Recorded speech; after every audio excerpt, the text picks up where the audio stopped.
Saudara-saudari terkasih dalam Kristus, hari ini Kamis 18 September 2025, Pekan Biasa ke-24 tahun C.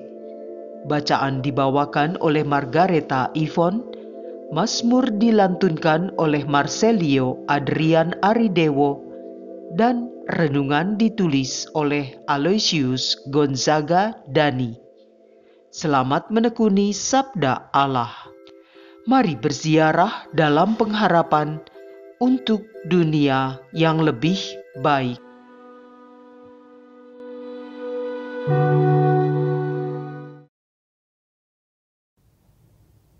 Dalam nama Bapa, Putra, dan Roh Kudus. Amin. Tuhan Yesus Kristus, pada hari ini kami kembali bersujud di hadapan-Mu untuk mengucap syukur atas hari baru yang telah Engkau beri.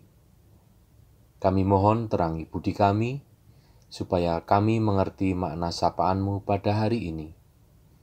Terangi hati kami untuk tetap setia dengan ajaran kasih-Mu, dan teguhkanlah iman kami untuk tetap tegar dalam situasi apapun, karena Engkaulah Tuhan dan pengantara kami yang hidup dan berkuasa, kini dan sepanjang masa. Amin. Bacaan dari surat pertama Rasul Paulus kepada Timotius, bab 4 ayat 12 sampai 16. Saudara terkasih, jangan seorang pun menganggap dirimu rendah karena engkau masih muda. Jadilah teladan bagi orang-orang beriman dalam perkataan dan tingkah laku, dalam kasih, kesetiaan dan kesucianmu. Sementara itu, sambil menunggu kedatanganku, bertekunlah dalam membaca kitab suci, dalam membangun dan mengajar. Janganlah lalai dalam mempergunakan karunia yang ada padamu, yang diberikan oleh penumpangan tangan sidang penatua disertai nubuat. Perhatikanlah semuanya itu, dan hiduplah di dalamnya, supaya kemajuanmu nyata kepada semua orang. Awasilah dirimu, dan awasilah ajaranmu. Bertekunlah dalam semuanya itu, karena dengan berbuat demikian, engkau akan menyelamatkan dirimu dan semua orang yang mendengar engkau. Demikianlah sabda Tuhan.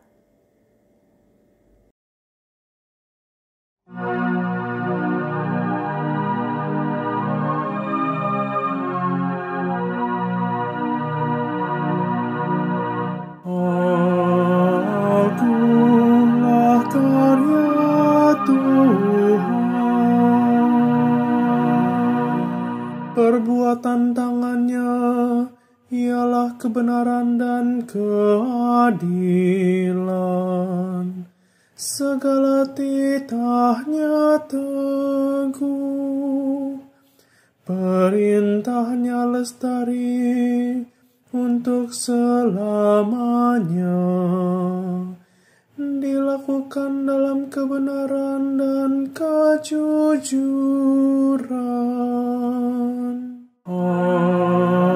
Agunglah karya Tuhan. Ia memberikan kebebasan kepada umat-Nya. Ia menetapkan perjanjian untuk selama-lamanya. Kudus dan dahsyatlah namanya. Agunglah karya Tuhan.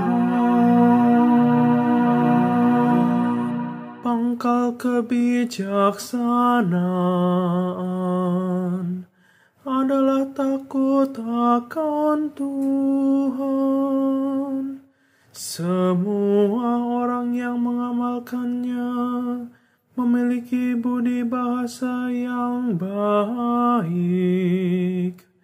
Ia akan disanjung sepanjang masa. Agunglah karya Tuhan.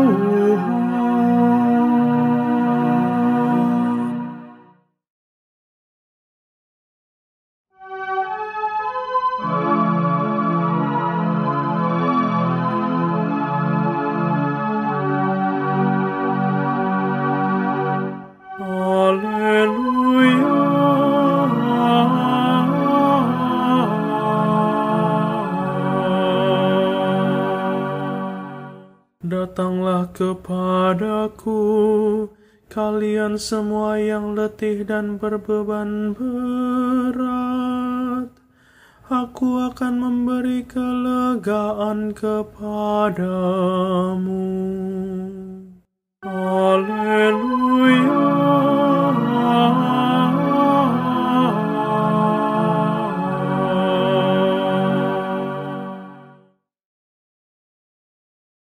Inilah Injil suci menurut Lukas, bab 7, ayat 36 sampai 50.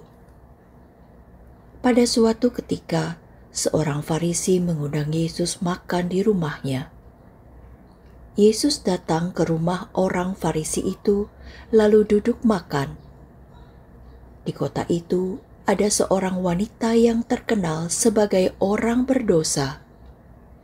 Ketika mendengar bahwa Yesus sedang makan di rumah orang Farisi itu, datanglah ia membawa buli-buli pualam berisi minyak wangi.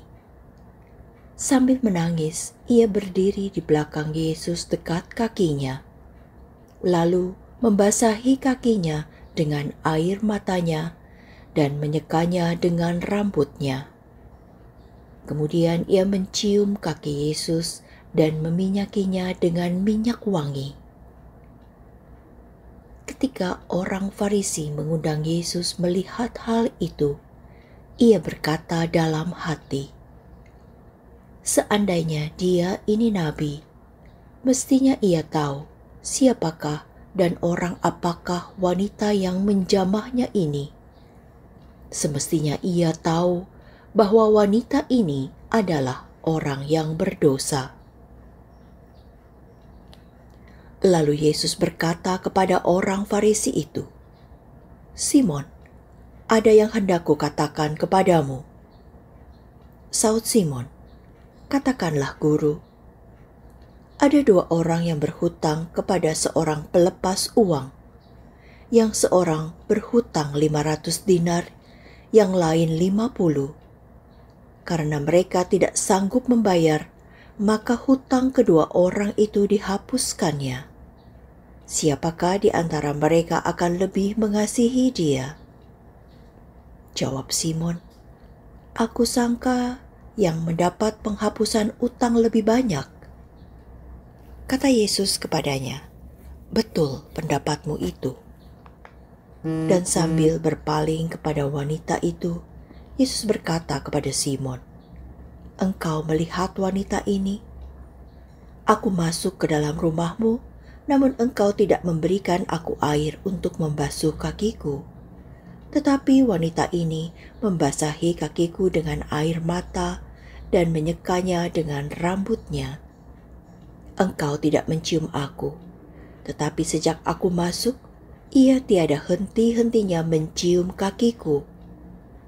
Engkau tidak meminyaki kepalaku dengan minyak, tetapi dia meminyaki kakiku dengan minyak wangi. Sebab itu aku berkata kepadamu, dosanya yang banyak itu telah diampuni, karena ia telah banyak berbuat kasih. Tetapi orang yang sedikit diampuni, sedikit juga ia berbuat kasih." Lalu Yesus berkata kepada wanita itu, "Dosamu telah diampuni." Orang-orang yang makan bersama Yesus berpikir dalam hati, "Siapakah dia ini, maka ia dapat mengampuni dosa?" Tetapi Yesus berkata kepada wanita itu, "Imanmu telah menyelamatkan dikau. pergilah dengan selamat. Demikianlah sabda Tuhan.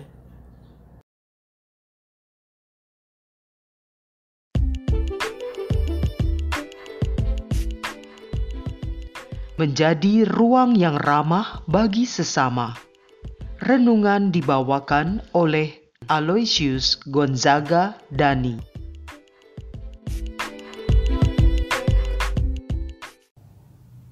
Bapak, Ibu, kaum muda dan saudara-saudari sekalian yang dikasihi Allah, mari kita awali hari ini dengan semangat baru dan selamat menikmati berkat sukacita dari Allah. Bacaan Injil hari ini kembali menyegarkan kita, bagaimana kerapuhan dan kekurangan kita tetap berharga di hadapan Allah.